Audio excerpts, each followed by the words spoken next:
Ya. Kalau pemerintah kan banyak yang gratis, ya kan? Non pemerintah, yang investasi swasta tadi itu mahal dibayar. Kenapa? Mereka malah membayar guru itu melebihi UMR. Berarti PR besar dong untuk pemerintah, ya kan? Pak, bagaimana mesejahterakan guru-guru ya kan? ini. UMR besar malahan. Kalau coba katakan kalau misalnya kondisi di Banda Aceh, gaji honor saja mereka itu yang SK-nya oleh wali kota itu 2 juta. Belum yang dana bos beda lagi. Ya. Dana sekolah beda lagi. Kalau kita lihat di sekolah yang boarding tadi, sekolah yang investasi swasta tadi, Islam Terpadu, malahan gaji guru sampai 3 juta lebih. Nah, PR banget tuh Pak pemerintah. Jadi artinya bahwa kalau pendidikan ini maju, maka saya pikir penyelenggara pendidikan ini harus menjadi sebuah PR besar, harus disejahterakan. Salah satunya guru. Sudah siap belum Pak pemerintah? Saya pikir belum arah ke situ. Belum arah ke situ. Nah. Wahai saudara asosi ruga, minta ilmu serta beramal. DAO Podcast channel tercinta. Assalamualaikum warahmatullahi wabarakatuh. Hai sahabat DAO Podcast dimanapun Anda berada. Hari ini Safer main-main lagi nih ke studio DAO Podcast. Gak apa-apa ya, kayaknya Safer ketagihan nih. Jadi sahabat DAO Podcast dimanapun Anda berada, kali ini kita akan membahas tentang pendidikan inklusif.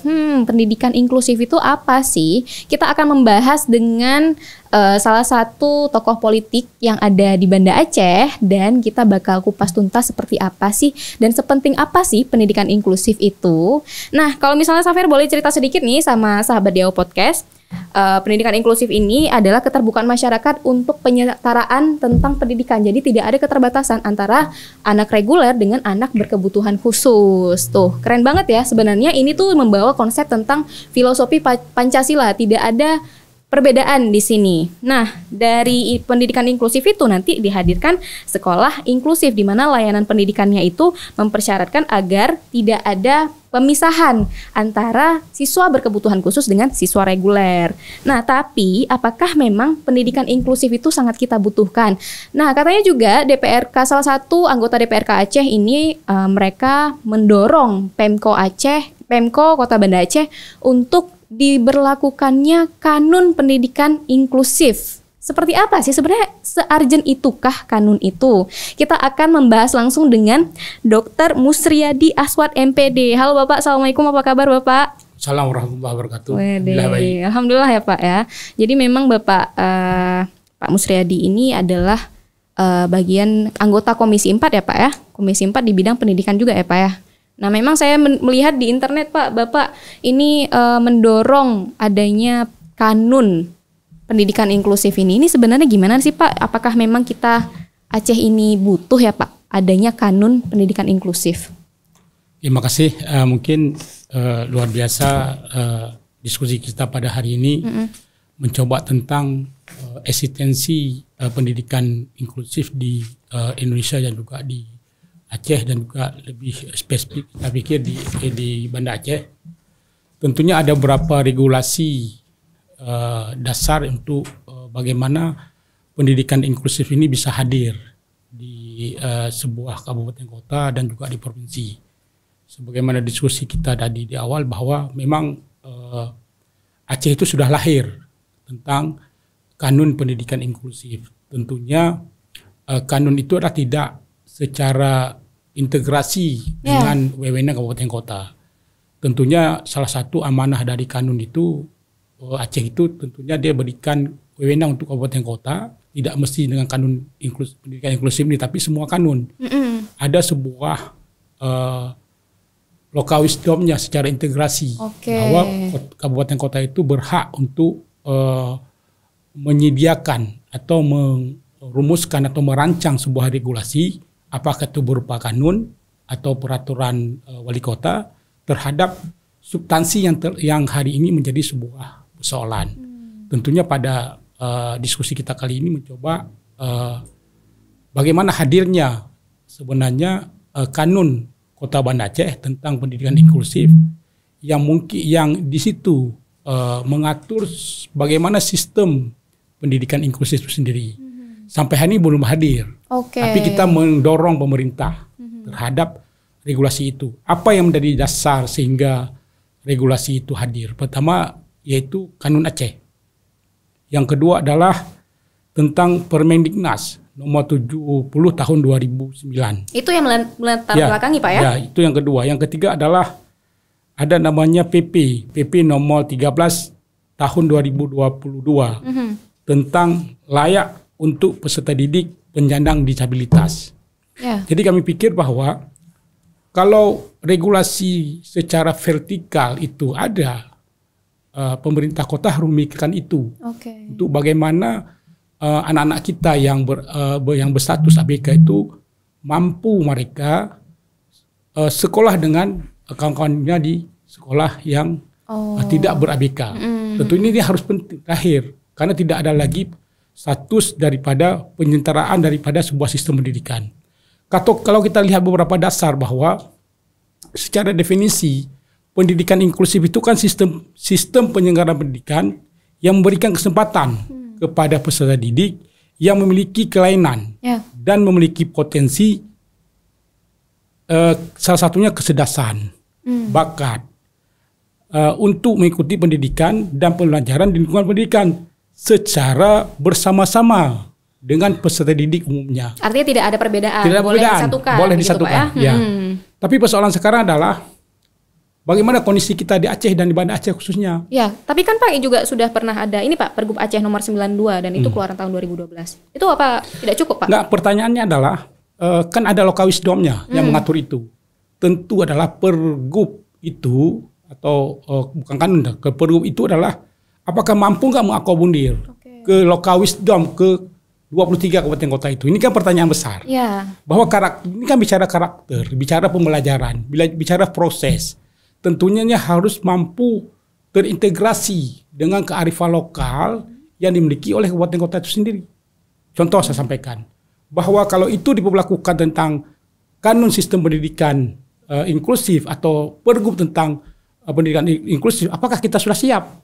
Ya. Apakah kita sudah siap dengan sumber dayanya? Apakah kita sudah siap dengan prasarananya? Betul. Apakah kita sudah siap dengan kurikulumnya? Atau kita sudah siap dengan sumber-sumber daya lain? Lantas dengan pemberlakuan kanun itu, apakah pihak DPRK sendiri sudah melihat apakah Aceh siap, Pak? Saya pikir belum siap. Belum ya, Tapi Pak? dengan ada regulasi ini tentunya ada sebuah standar regulasi yang ini menjadi sebuah referensi patokan terhadap pelaksanaan sistem pendidikan inklusif sendiri. Contoh saya sampaikan seperti ini misalnya. Kalau kita belum siap sumber daya, maka pemerintah itu harus pikirkan itu sumber daya. Ya. Kenapa saya mungkin beberapa bulan kemarin saya keluarkan statement di media bahwa sebenarnya juga semua elemen ini harus proaktif terhadap mendukung pendidikan inklusif ini. Salah satunya siapa? Perguruan tinggi. Ya. Kita hari ini hadir 2 perguruan tinggi negeri luar biasa. Kita adanya Unsia, Betul. USK, kita adanya UIN Naraniri. Ini juga harus proaktif. Salah satunya apa? Membuka program studi pendidikan inklusif di 2 pendidikan yang terkenal atau universitas yang terkenal di Aceh. Kalau ini hadir, maka kita sudah siap. Sudah siap secara sumber daya. Ya. Yang kita pikirkan adalah sekarang sumber dayanya. Mampu nggak kita? Betul. Kalau sumber daya sudah siap, maka muncullah kurikulum. Iya, benar. Ya. Munculnya adalah sarana dan prasarana. Kan? Munculnya standar-standar lain dan sebagainya. Ini penting. Tapi kalau kondisi seperti ini saya pikir bahwa ini harus dipikirkan oleh pemerintah. Tidak mesti Kota Banda Aceh. Tetapi seluruh harus dipikirkan. Seluruh elemen. Kita Pak, tidak membedakan antara anak-anak berkebutuhan khusus dengan tidak berkebutuhan khusus dalam pendidikan. Betul. Walaupun dinamika kita lihat hari ini, kenapa ada sebuah tolak tarik terhadap penerimaan di sekolah-sekolah yang non ABK itu sendiri? Kenapa? Tidak siap dengan kondisi sekolah. Salah satunya apa? Kurikulum. Betul. Salah satunya apa? Sumber daya manusianya tidak siap. Jadi terasa bahwa yang menangani anak kebutuhan khusus ini adalah bukan merupakan keahlian atau profesi daripada guru itu sendiri. Betul. Jadi mereka kalang kabut. Jadi kalau misalnya sumber daya tadi, guru itu betul-betul mereka konsentrasi terhadap keilmuannya, kompetensinya di dalam anak-anak ber-ABK, saya pikir nggak ada kewalahan kita. Wah, luar biasa. Ini keren banget Bapak selaku yang anggota Komisi 4 juga sangat aktif ya Pak untuk memikirkan tentang bagaimana sih regulasi-regulasi yang kita arahkan supaya penyerataan kepada ABK itu tersampaikan begitu Pak ya. Tapi kalau misalnya kita ngomong ini Pak, ini kan tadi Bapak katakan ini yang saya dapatkan ini berarti kita sembari melakukan regulasi, sembari praktek. Seperti itu kan Pak. Ini sudah hampir 10 tahun, sejak tahun 2012 seperti SD 1 yang menjadi patron gitu, SD 2, SD 54 kalau saya tidak salah, termasuk metodis. Yang walaupun memang ada beberapa sekolah yang mereka tidak menyebutkan diri sebagai sekolah inklusif, tapi mereka menerima ABK untuk sekolah di sekolah mereka dengan didampingi shadow teacher atau guru pendamping ya Pak ya. Tapi ada juga yang tidak, ada sekolah juga yang tidak mengizinkan adanya guru pendamping dengan beberapa faktor tertentu gitu. Salah satu faktor tertentunya adalah ada guru yang tidak senang ada guru lain di ruangan seperti itu. Namun ada juga yang memang sekolah mengizinkan karena memang pola komunikasi yang tidak dapat begitu Pak antara guru yang mungkin tidak terbiasa dengan ABK dengan guru pendamping yang memang sudah terbiasa dengan ABK. Ini seperti apa ini Pak? Berarti kan kita sudah melewati proses itu selama hampir 10 tahun seperti itu Pak. Gimana tuh Pak? Sebenarnya kalau kita lihat idealismenya bahwa dalam sebuah konteks regulasi, sebenarnya anak-anak ABK ini dalam proses pembelajaran dan juga proses sekolahnya itu dilegalitaskan atau dijaga oleh negara, itu terbukti. Itu seharusnya ya Pak ya? Terbukti itu kan di pada Undang-Undang 1945 kalau nggak salah saya tuh ayat 1 itu jelas sekali setiap warga negara itu berhak mendapatkan pendidikan. Setiap warga negara kan, di situ nggak disebutkan bahwa ABK non ABK, nggak disebutkan. Setiap warga negara itu berhak mendapatkan pendidikan. Dan negara menjadi pelayanan untuk masyarakat ya Pak ya. Secara regulasi setelah itu ditegaskan lagi bahwa setiap anak wajib mengikuti pendidikan dasar dan pemerintah wajib membiayainya. Itu kan di pembukaan Undang-Undang 45. Betul. Jelas lagi bahwa dipertegas lagi di Undang-Undang Nomor 20 Tahun 2003 tentang Sistem Pendidikan Nasional itu kalau saya pasal 5 ayat 1 yang menegaskan bahwa setiap warga negara mempunyai hak yang sama untuk memperoleh pendidikan yang bermutu. Saya pikir jelas sekali. Ya kan? Itu referensi dasarnya. Betul. Jadi ada referensi dasar yang mengakui bahwa setiap warga negara itu berhak mendapatkan pendidikan yang bermutu. Otomatis semua warga negara, tidak mesti di Aceh saya pikir, bahwa mereka bisa saja sekolah di mana saja. Apakah seperti saya sampaikan juga SD 1 kah, SD boarding kah dan sebagainya. Pertanyaannya adalah bagaimana hari ini pemerintah itu harus memikirkan harus hadir pendidikan inklusif itu di pendidikan yang mereka tidak non inklusif. Contoh seperti tadi misalnya ada anak inklusif mau masuk di SD 1 wajib terima. Walaupun ada sistem pembelajaran itu tidak secara sempurna. Karena apa? Karena adalah kita tidak mampu menyiapkan secara sumber daya. Contoh misalnya anak inklusif itu kan harus ada pendamping. Tidak mungkin anak-anak pelayanan diberikan oleh seorang guru pada anak itu mereka tidak paham tentang kondisi karakteristik anak inklusif. Ya kan anak ABK. Berarti PR besar dong Pak untuk guru reguler. Itulah PR harus dijawab oleh pemerintah. Salah satunya apa? Salah satunya adalah kalau menurut saya, kenapa saya mendorong lahirnya regulasi ini? Tentunya ada regulasi ini akan mengatur sebuah aturan yang mengikat terhadap bagaimana implementasi sistem pendidikan inklusif itu tadi. Betul. Seperti awal saya sampaikan bahwa pemerintah harus memikirkan kesiapan pemerintah dalam penyediaan guru. Setelah guru ada, setelah itu bagaimana menentukan kurikulum terhadap implementasi pembelajaran khusus kepada ABK. Setelah itu bagaimana menyiapkan prasarana. Seperti tadi ada guru pendamping dan sebagainya. Ini pun harus disiapkan. Kalau tidak disiapkan saya pikir mereka tidak mendapatkan pembelajaran yang sebagaimana regulasi tadi. Betul. Mereka tidak mendapatkan bahwa pembelajaran yang bermutu dan berkualitas. Sehingga kita mengesampingkan hak-hak mereka. Ini kan hak mereka sebagai manusia. Hak mereka diperlakukan sebagai warga negara. Betul. Sehingga mereka tidak membedakan treatment yang diberikan anak-anak yang seperti biasa anak normal yang non ABK. Saya pikir ini penting.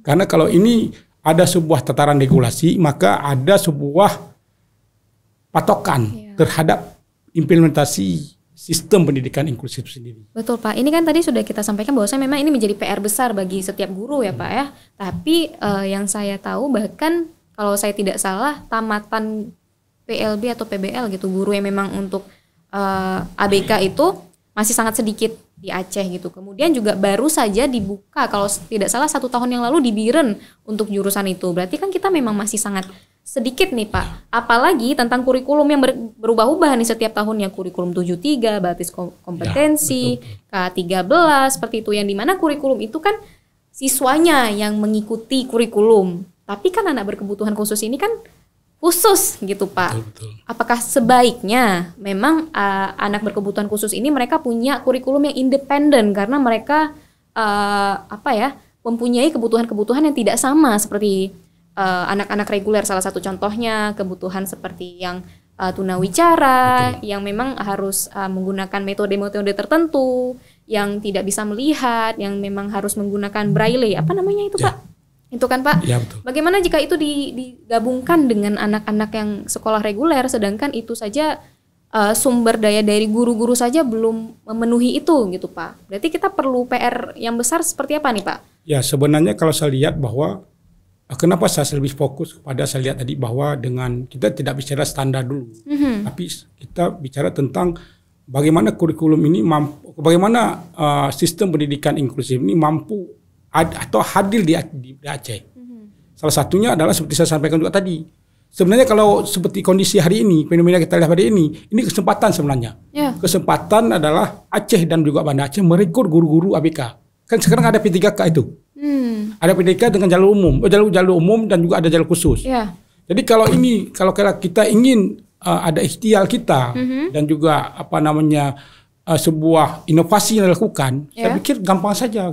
Karena kekurangan bagi peluang ABK itu, peluang P3K itu kuotanya muncul itu adalah di saat pemerintah mengajukan kuota.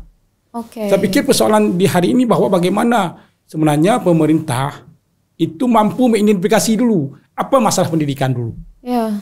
Salah satunya yang kita diskusikan ini, pendidikan inklusif ini, kan banyak persoalan-persoalan lain saya pikir itu belum tuntas. Betul. Maka kalau sudah dianalisis, diidentifikasi masalah pendidikan, maka itu bisa diklasifikasi tentang persoalan pendidikan atau dijawab dengan analisis work saja saya pikir. Kekuatan kita apa hari ini contoh misalnya. Kekuatan kita dengan sistem pendidikan ABK, apa kekuatan kita miliki hari ini. Yeah. Setelah itu apa kelemahan kita. Peluang kita apa. Tantangan kita apa terhadap sistem pendidikan inklusif ini sendiri. Kalau saya pikir itu telah diidentifikasi, maka saya pikir punya sebuah peluang untuk menjawab seluruh masalah itu tadi. Contoh misalnya, kekuatan kita hari ini apa? Kekuatan kita hari ini bahwa misalnya kita memiliki banyak perguruan tinggi. Ya. Ya kan? Apakah PTS atau PTN? Dorong mereka buka program studi pendidikan inklusif. Tentu ini kan isu baru. Ya. Semua komponen masyarakat atau komponen daripada calon-calon mahasiswa akan daftar tentunya. Ini kan hal baru. Kalau hal baru ini terbuka peluang kerjanya juga baru. Ya kan? Dengan kondisi ini, dinamika ini. Setelah itu, saya pikir kalau tidak ada di sini, maka pemerintah juga harus dengan program banyak sekali hari ini beasiswa. Didorong masyarakat untuk mampu mereka mengambil kuliah pendidikannya di program studi pendidikan inklusif. Yeah. Ataupun misalnya identifikasi dulu, buka seluas-luasnya seluruh kabupaten kota bahwa pemerintah akan merekrut tentang guru-guru pendidikan inklusif. Yeah. Kan nampak di situ berapa Aceh punya potensi. Kalaupun Aceh tidak potensi, maka yang daftarnya orang luar, nggak ada masalah. Yeah. Kita sudah siap. Yeah. Kalau tidak siap tentang sumber daya manusia tadi, guru, karena guru ini kan sebagai leader, betul, fasilitator, atau strong leadership dalam pembelajaran. Sehingga apa? Dengan itu maka mereka akan paham. Karena belajar ini, ilmu pedagogi ini tidak dimiliki oleh semua orang. Itu dimiliki oleh guru. Orang pintar banyak. Tapi bagaimana ilmu pedagogi memahami karakteristik si anak. Lebih-lebih anak ABK tadi. Beda dengan anak-anak yang non ABK. Jadi kalau ini betul-betul lahir, saya pikir kita pelan-pelan sampai dengan menyusun kurikulum, sampai dengan menyiapkan prasarana, menyiapkan standar-standar lain. Itu ada contoh banyak di Jogja seperti itu dilakukan. Oh iya Pak? Di Jogja. Seperti apa tuh Pak implementasinya? Di Jogja artinya tidak ada persoalan mereka sudah jelas mana-mana sekolah yang mampu menampung anak-anak inklusif. Siap mereka.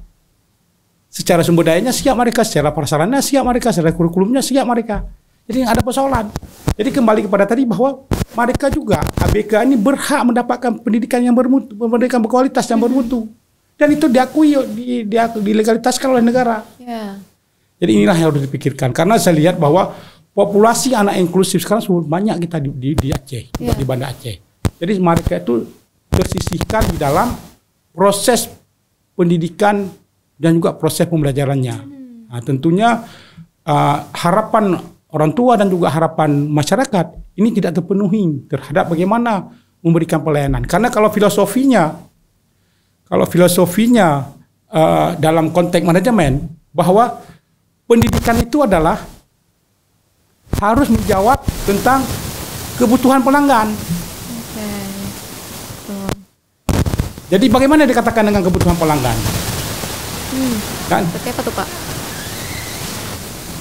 Di saat kita menyekolahkan anak ke sebuah sekolah, maka kepuasan itu ada dua, kepuasan anak dan kepuasan orang tua. Oke. Itu harus dijawab. Betul. Kalau tidak ada kepuasan itu, maka orang tidak berlomba menyekolahkan anak ke sekolah tersebut.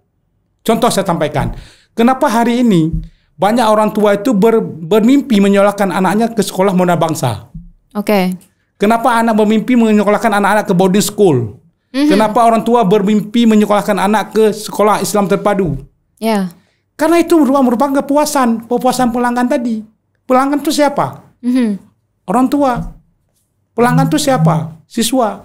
Saya pikir ini harus dijawab. Karena ini saya pikir hari ini dengan tumbuhnya pendidikan-pendidikan swasta, ini akan menjadi sebuah tantangan besar dengan pendidikan-pendidikan negeri yang milik pemerintah. Kalau tidak disiapkan secara sistematif terhadap kebutuhan daripada kondisi pendidikan di suatu tempat, saya pikir.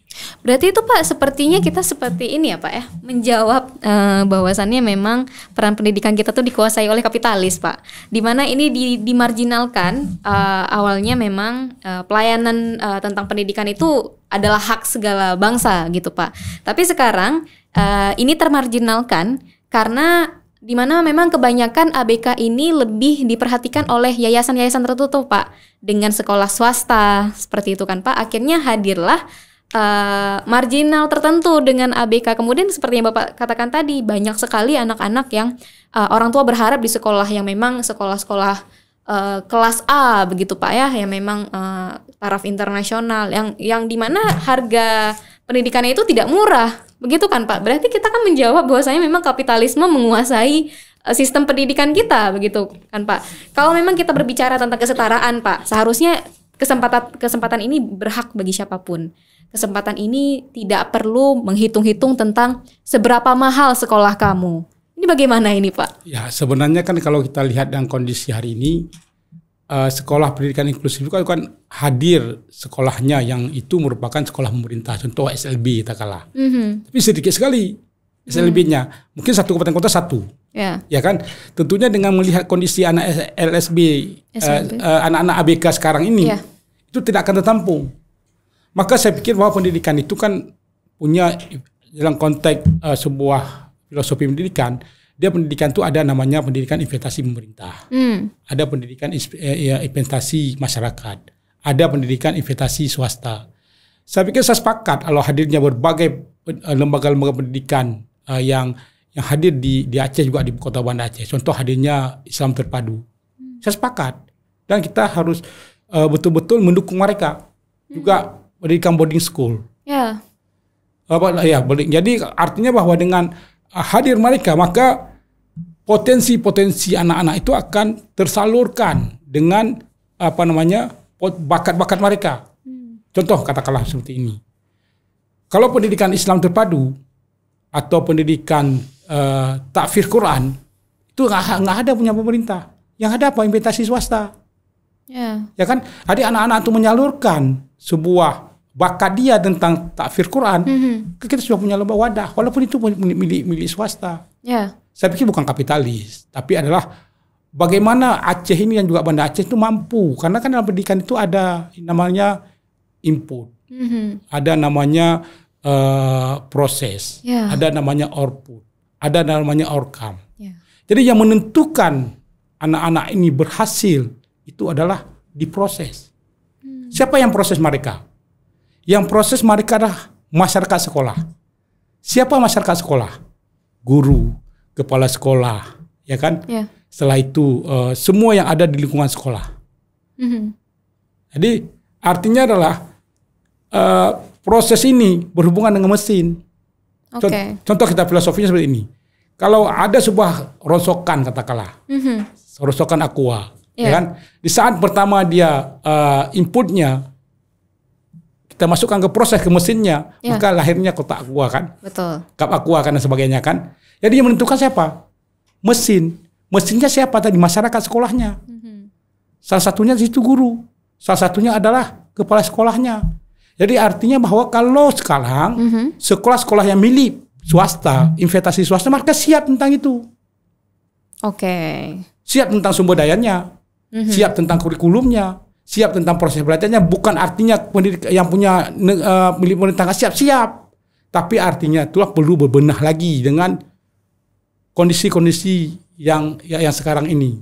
Jadi artinya bahwa bagaimana kita mampu melahirkan sumber daya yang berkualitas dan itu mampu menjawab tantangan zaman. Berarti kalau misalnya kayak gitu swasta jauh berbeda juga ya Pak ya dengan apa yang disediakan sama pemerintah harganya. Itulah seperti diskusi tadi bahwa kalau pemerintah kan banyak yang gratis, ya kan? Kalau yang negeri, yang non swasta, non pemerintah, yang investasi swasta tadi itu mahal dibayar. Kenapa? Mereka malah membayar guru itu melebihi UMR. Berarti PR besar dong untuk pemerintah, ya kan? Pak, bagaimana mensejahterakan guru-guru ya kan? ini. UMR besar malahan. Kalau coba katakanlah kalau misalnya kondisi di Banda Aceh, gaji honor saja mereka itu yang SK-nya oleh wali kota itu 2 juta. Belum yang dana bos beda lagi. Dana sekolah beda lagi.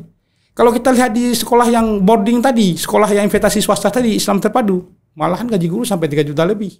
Nah, PR banget tuh Pak pemerintah. Jadi artinya bahwa kalau pendidikan ini maju, maka saya pikir penyelenggara pendidikan ini harus menjadi sebuah PR besar, harus disejahterakan. Salah satunya guru.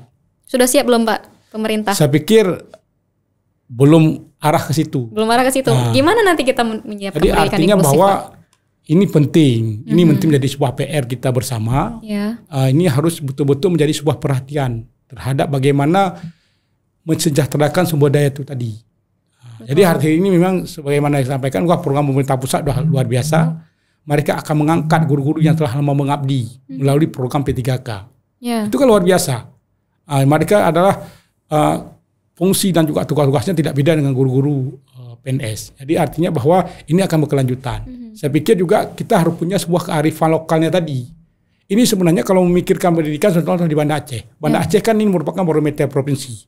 Jadi bagaimana menjadi kolaborasi antara kabupaten kota itu dengan provinsi terhadap melihat dinamika Banda Aceh, pendidikan Banda Aceh seperti apa.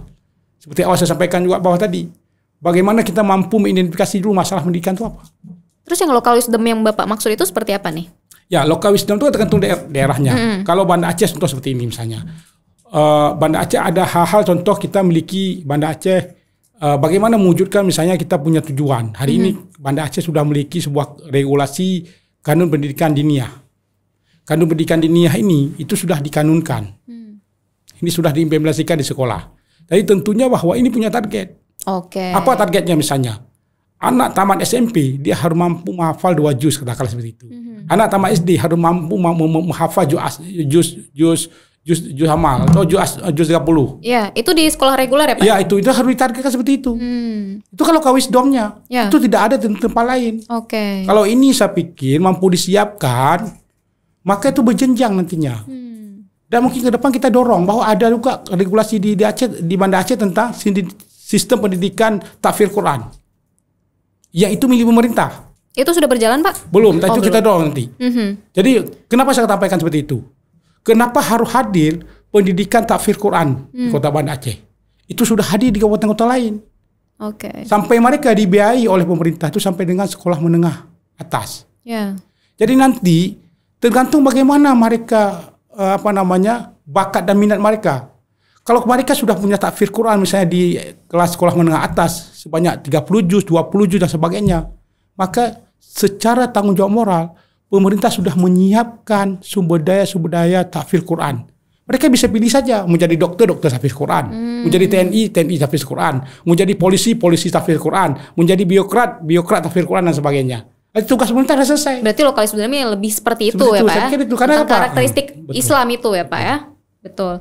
Nah ini Pak, kalau misalnya kita berbicara tadi Pak kan, memang PR pemerintah ini banyak sekali untuk salah satunya mempersiapkan tenaga ahli yang sesuai, berskill gitu kan Pak. Nah ini dari infrastrukturnya saja ini Pak, kita katakan anak berkebutuhan khusus ini banyak nih, yang alat bantu dengar, alat bantu baca, alat peragaan lain. Saya pernah berdiskusi dengan salah satu kepala sekolah ini Pak, ABK yang ada berkebutuhan khusus. Yang dikatakan bahwasannya memang beberapa dari hasil lulusan sekolah mereka itu diterapi bertahun-tahun dulu untuk bisa bersosial dulu dengan masyarakat, baru bisa menghadapi yang namanya fase pendidikan gitu Pak. Berarti sebenarnya untuk anak berkebutuhan khusus ini harus ada validasi data dari kedokteran dulu ini Pak. Berarti tidak serta-merta bisa dilepas langsung ke sekolah reguler gitu. Karena memang ada anak berkebutuhan khusus ini macam-macam. Ada yang autis level 1, 2, 3 seperti itu kan Pak. Tunawicara, yang Down syndrome segala macam. Yeah. Nah ini kan berarti kan akan menjadi perhatian untuk pemerintah. Nah ini regulasi yang memang yang punya dibayangkan oleh pemerintah ini Pak. Ketika sudah diizinkan masuk ke sekolah reguler, apakah langsung masuk saja Pak, ataukah memang nanti harus melewati fase-fase cek-cek ini dulu gitu? Ini seperti apa nih Pak? Saya pikir itu penting. Itulah nanti kalau hadir regulasi itu harus perlu dimasukkan. Karena pertama kita harus mampu mengidentifikasi secara psikologi anak itu. Karena kan jenis ABK itu kan beragam dia tuh, ya kan? Ada anak autis dan sebagainya kan. Jadi kalau kita sudah ada sebuah rekomendasi dari para ahli katakanlah, misalnya psikologi katakanlah, inilah jenis ABK mereka. Jadi artinya bahwa disitulah kompetensi gurunya. Karena guru adalah, kalau guru itu kan kalau kita lihat dia kan merupakan profesi. Profesi itu kan pekerjaan. Profesi itu belum tentu kalau guru ini tidak memiliki kompetensi yang luar biasa, maka belum tergolong profesionalisme. Jadi profesionalisme itu kalau dokter spesialis. Mereka sudah mampu memahami itu. Jadi begitu juga di ABK. Jadi setelah mengidentifikasi jenis-jenis ABK tadi itu dengan rekomendasi para ahli dan juga psikologi dan kedokteran dan sebagainya, mereka dengan mudah mereka menangani karena sudah punya rekam jejaknya, sudah punya diagnosa apa kita berikan perlakuan terhadap anak itu. Jadi artinya bahwa ini harus siap. Jadi kalau ini tidak siap pemerintah, tentunya ini tidak akan tercapai tujuan daripada ABK itu sendiri. Jadi itu seperti saya sampaikan tadi bahwa ini harus diidentifikasi dulu. Kalau kita ingin menerapkan sistem pendidikan inklusi Kota Banda Aceh, identifikasi dulu. Sudah diidentifikasi belum Pak? Saya pikir ini belum sampai ke situ. Belum, karena kan untuk membuat sebuah regulasi ini dia panjang tahapannya. Ada tahapannya mengidentifikasi masalah, ada FGD kan, ada misalnya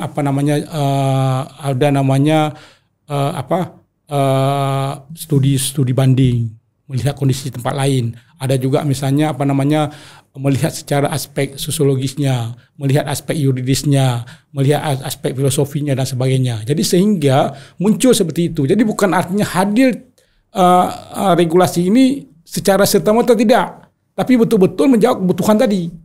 Jadi saya pikir kalau menjawab kebutuhan tentang ABK tadi, tentunya kanun ini merupakan kanun yang sangat komprehensif.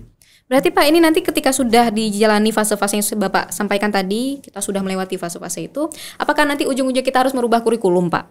Enggak, saya pikir karena kan Indonesia ini kan setiap tahun berubah kurikulum. Iya. Ini gimana Pak untuk menyesuaikan ini? Dulu kan waktu saya sekolah itu ada kurikulum KTSP, ya kan, ada kurikulum apalagi kurikulum KBK kan, kurikulum 73 dan sebagainya, Merdeka dan sebagainya. Ini kan tantangan besar. Karena setiap lahir kurikulum itu tantangan guru itu akan menjadi persoalan pada hari ini. Contoh hari ini lahirnya kurikulum Merdeka. Ya kan? Ini guru akan kembali lagi terhadap persoalan ini lagi, konsentrasi mereka. Karena kebanyakan kita lihat di Indonesia ini kurikulum coba-coba. Kasihan berarti guru ya Pak ya. Jadi ini kan menjadi persoalan juga kan. Selalu jadi ajang coba-coba sepertinya ini Pak. Berarti PR guru nih banyak banget Pak. Luar biasa. Kita harus hargai. Jadi kontribusi pengabdian guru hari ini kita harus hargai betul-betul. Mereka dengan tantangan regulasi, tantangan proses pembelajaran, tantangan terhadap kondisi psikologi anak, dan tantangan lain itu harus dihargai. Betul. Jadi artinya pemerintah itu harus betul-betul memberikan apresiasi kepada guru ini luar biasa saya pikir. Karena kan tidak ada mantan guru kan? Nggak ada. Nggak ada, kita mantan pacar ada, tapi mantan guru nggak ada. Ya. Jadi artinya ini betul-betul saya pikir itulah tujuan daripada pemerintah dan ini penyelenggara pendidikan, dinas pendidikan itu harus betul-betul melihat kondisi itu. Karena kondisi lagi hari ini misalnya guru sudah puluhan tahun tidak diangkat, ya kan? Iya. Tidak di Banda Aceh tapi tempat lain. Banda Aceh insya Allah nggak ada. Kan? Jadi artinya ini persoalan besar. Jadi bagaimana guru sejahtera? Coba kita bayangkan kalau guru 300.000 per bulan, punya anak 4. Saya sudah rasakan. Waktu saya ngajar 2005, itu satu sekali masuk saya ngajar 1.500. Saya baru kawin. Jadi coba bayangkan 1.500 itu dengan mengajar satu hari. Bagaimana kita menghidupkan keluarga, ya kan? Ini proses. Karena saya tahu betul karena rekam jejak saya ini juga saya pernah menjadi guru, pernah menjadi dosen dan sebagainya. Artinya ini menjadi sebuah tantangan besar oleh pemerintah untuk memikirkan hal itu, baik kesejahteraan guru, prasarana, ya kan? Sumber dayanya dan sebagainya. Kalau menurut saya kalau sudah diidentifikasi tentang apa kelemahan kita, kelemahan tadi, apa kelemahan kita hari ini. Misalnya contoh, hari ini kan banyak guru yang sudah lulus PNS, muda-muda masih, yang mereka belum sertifikasi. Dan juga mereka lulus P3K. Pemerintah komit terus sama mereka, nyolokkan mereka ke luar daerah. Nyolokkan mereka ke luar negeri, dibayar oleh negara. Sudah banyak seperti itu? Saya pikir harus lakukan, belum ada. Oke. Kenapa saya teringat seperti itu? Saya teringat dulu waktu masa bupatinya Pak Tamizi Karim di Aceh Utara. Beliau nyekolahkan guru-guru itu ke Universitas Malang, Universitas Pendidikan UPI dan sebagainya. Mereka disiapkan sumber daya. Contoh saya katakan, hari ini apa kekurangan guru bidang apa? Kurikulum. Nyekolahkan mereka S2 kurikulum. Kekurangan bahasa Inggris, nyekolahkan S2 bahasa Inggris. Apakah ke Unsiah, ke UIN dan sebagainya atau keluar daerah. Kekurangan apa katakanlah. Itu harus dilakukan. Sehingga mereka ada sebuah namanya moratorium of understanding dengan pemerintah terhadap itu. Jadi kalau itu dilakukan saya pikir kita sudah siap semua daya.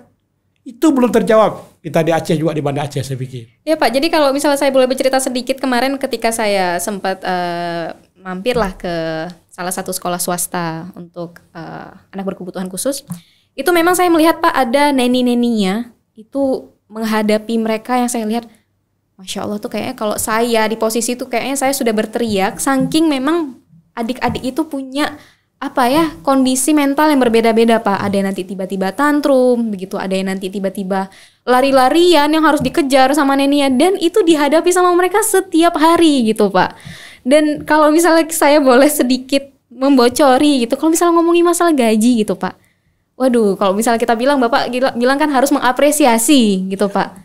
Tapi mereka nggak seapresiasi yang kita lihat gitu Pak, tidak diapresiasi. Padahal peran guru itu sangat luar biasa seperti Bapak katakan, tidak ada yang namanya mantan guru, jasa mereka sampai kapanpun seperti itu Pak.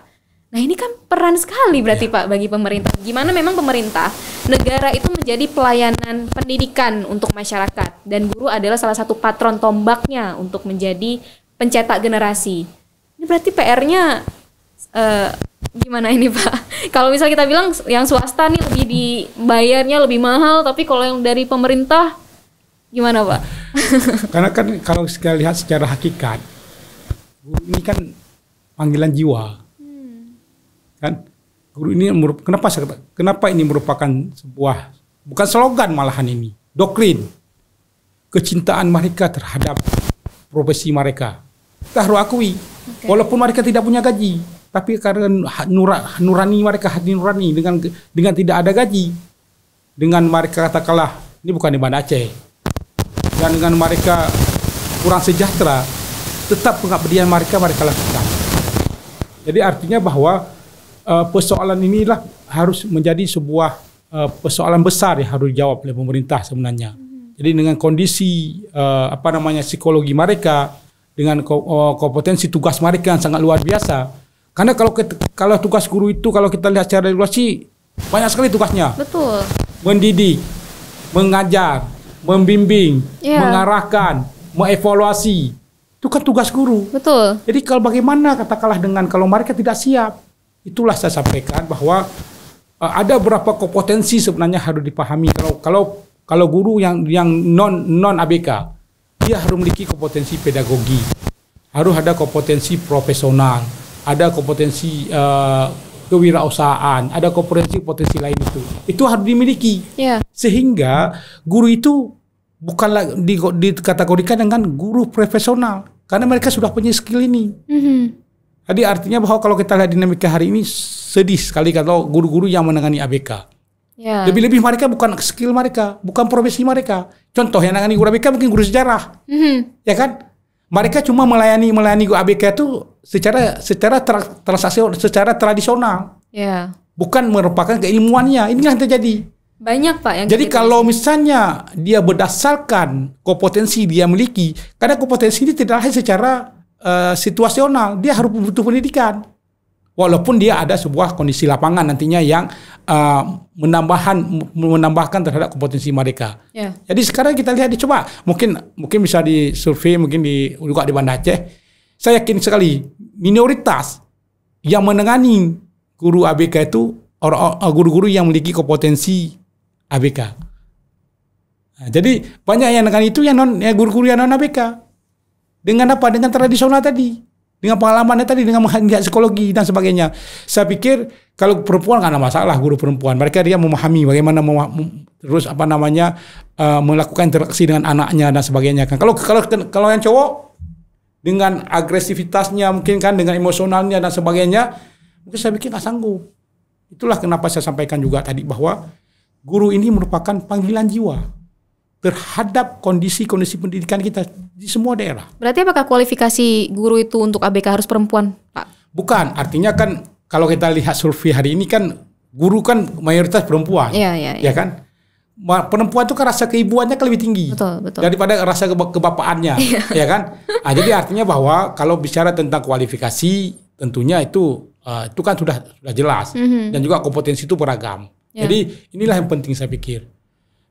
Kalau menurut saya bisa menyarankan bahwa pemerintah harus merekomendasi terhadap guru-guru ABK ini harus disekolahkan. Karena ini penanganan anak-anak yang berkebutuhan khusus, bukan anak-anak normal secara biasa. Oke. Berarti seperti ini ya Pak ya, memang untuk disahkannya kanun ini, kita katakanlah, atau memang pendorongan tentang kanun pendidikan inklusif ini perlu masih penjajakan yang panjang ya Pak ya. Tapi sekiranya menurut Bapak apakah memang ini perlu disahkan langsung walaupun sudah ada pergubnya? Dia artinya seperti awal saya sampaikan, ini kan bukan sahnya tidak sahnya. Ini kan punya tahapan. Punya tahapan di dalam sebuah perancangan kurikulum.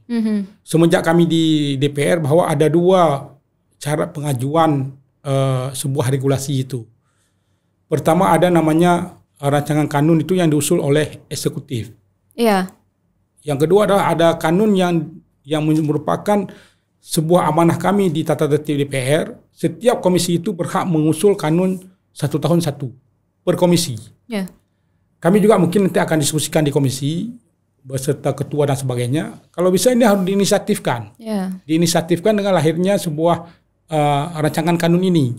Karena kalau lahirnya sampai 1 tahun ini prosesnya ini. Karena panjang itu. Artinya juga menjawab seluruh aspek-aspek saya sampaikan kok tadi. Aspek sosiologisnya, aspek yuridisnya, dan juga aspek filosofinya. Sehingga juga melihat dinamika. Dan juga harus dianalisis dan sebagainya. Sehingga apa? Bukan lahir kurikulum itu dengan serta-merta untuk menjawab masalah, tidak.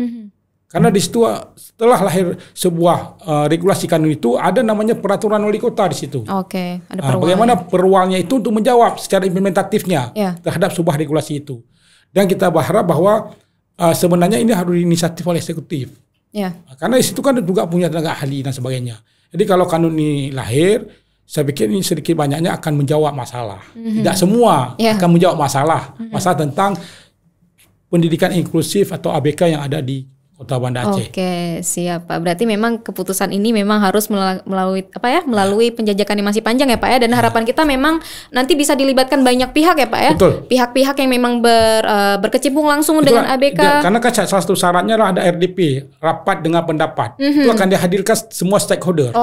Untuk memberikan masukan konstruktif di dalam merumuskan kebersamaan itu. Karena kan sebuah regulasi ini melibatkan semua pihak. Jadi bukan saja keinginan DPR, tapi keinginan daripada publik ini sendiri, keinginan masyarakat ini sendiri. Bagaimana lahirnya seperti itu?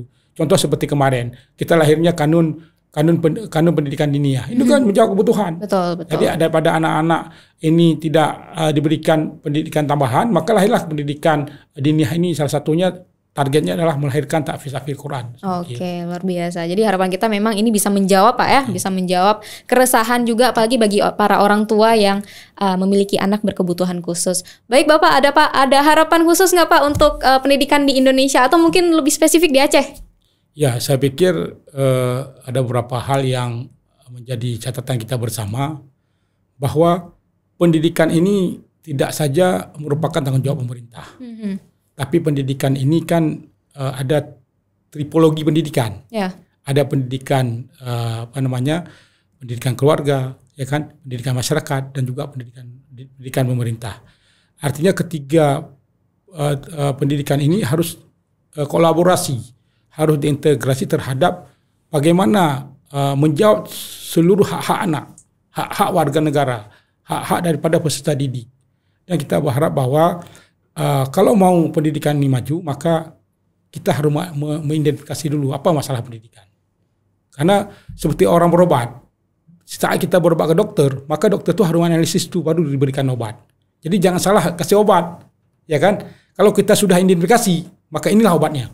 Ya. Contoh misalnya, identifikasi kita bahwa kita kurang prasarana.